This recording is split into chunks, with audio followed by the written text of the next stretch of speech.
Greetings, Shadow Monsters. Today we are reviewing Stilstand, a game that comes to us from developer and publisher Neela Games and drawn by artist Ida Hartman. I played this game on Steam. It will also be available on iOS and Android as of August 27th of 2020.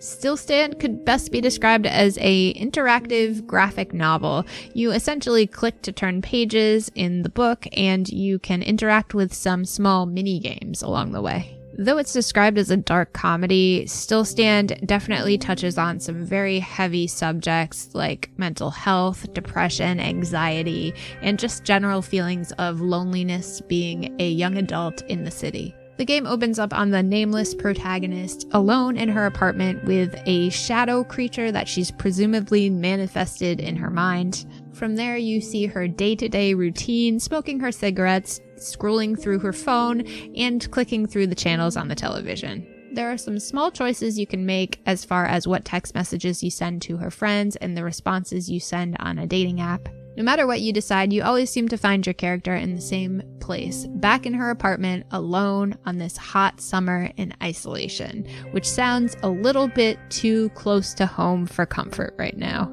All in all, depending on how quickly you read and click, this game wouldn't take you more than an hour to click through. The pen and ink style of the graphics in this game are truly disturbing at times, but really make this experience what it is.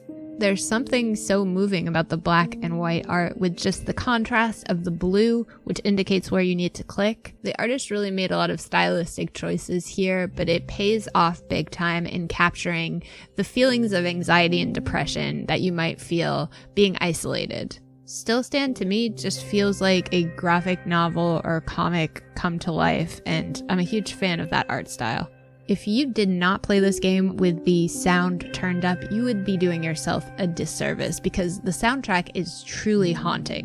While the game itself is short, there is no shortage of beautiful piano melodies here. The game also plays a little bit with the sound to capture certain moods and feelings, like, for example, when the protagonist attends a party and has a few too many to drink, the sound becomes distorted and it really captures that feeling of being inebriated and downright out of your element. As far as the rest of the sound design goes, there's not a whole lot to it.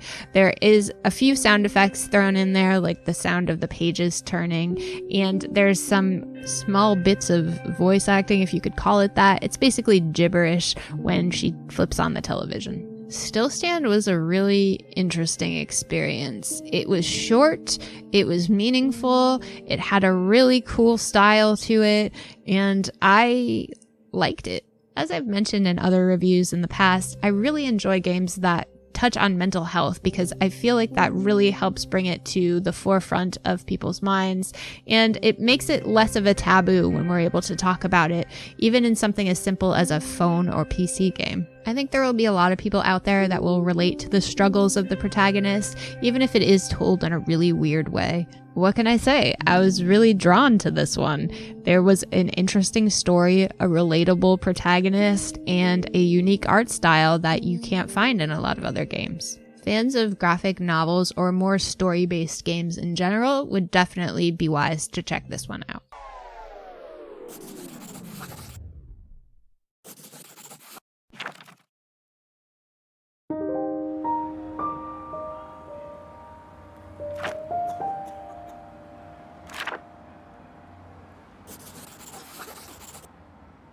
Thank you so much for watching our review of Stilstand. Don't forget that we now have merchandise available as well as memberships. Check down below in the description box for more details. While you're down there, maybe hit the subscribe button so you can keep up with all the content that we post. Thank you so much for watching. We'll see you next time.